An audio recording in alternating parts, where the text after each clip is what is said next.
Okay, so we're checking out your brakes. There's a few things going on. Your brake pad itself is making noise. Uh, in this section right here, I can see like it's deteriorating, breaking apart. Um, it's very pitted. And then you see this line right here that's going across. So I don't know if something got in there, but I do know there's a few things that's going on. You got a bunch of heat spots. If you look at the brown lines or the black lines going this way, it's hard on the camera. I'm trying to get an angle that you can see it. Okay, so the top section right here, that's heat spotted. So your brakes are getting warm really bad. These are roughly around 4 millimeters, 5 millimeters. So they're at the point where we start recommending them, but they're not super low where we're like scared. But we're gonna recommend that we replace them. Actually, here's this right here. So see how the edge right here broke off and it's coming into the pad. So this could be making you noise right here too. These are your rear pads. I'm concerned for a couple things here. So I wanted to see, you know, why we have heat spots on the rotors. There's one thing I want to show you. This rear left tire is actually facing this way. It's supposed to be turned this way. So if you go even with this, you can see it's cockeyed this way. So we have some concerns to address. That's pretty much a safety thing. Another thing is I disconnected your rear shock because I wanted to see why we're getting overheating in the fronts. And this shock is no longer doing its job. So I'm gonna push it down and it's basically staying down. It's supposed to revert and go back up. So I have to forcefully go back up. So your shocks aren't doing its job. You're supposed to brake evenly and you're braking like this. And because the shocks aren't doing this job. And then I'm gonna show you a couple more items here. Hold on one second.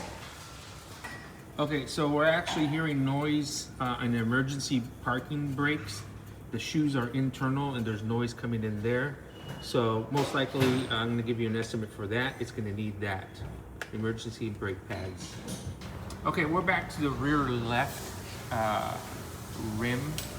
Now here's a better position since the car's raised more. You can see how it's facing that way. And it's supposed to be cockeyed in. So here's your control arms. There is adjustments for an alignment, but you do have bad bushings here. Go ahead. You got bad bushings.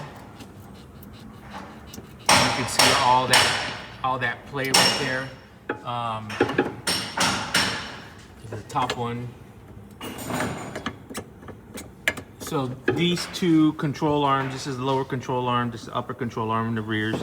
They have play. So before we can make any type of adjustments, we want to replace those.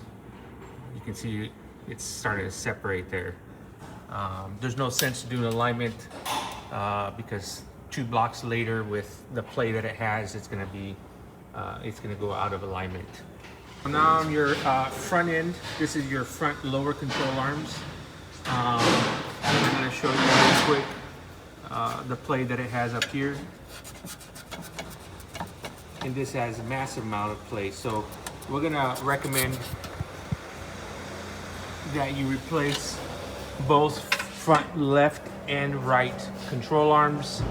And of course, if we're going to do the rear shocks, might as well do the front shocks. It's recommended by the manufacturer that we replace shocks every 60,000 miles. And so you have a little oil leak there. That should be fine. We'll replace a little washer there for the drain plug. And so we did an overall look at the car as far as the engine, transmission. We see no oil leaks, no issues going on visually. Everything looks really nice and healthy. And I'll write some estimates for this. If you have any questions, just give me a call.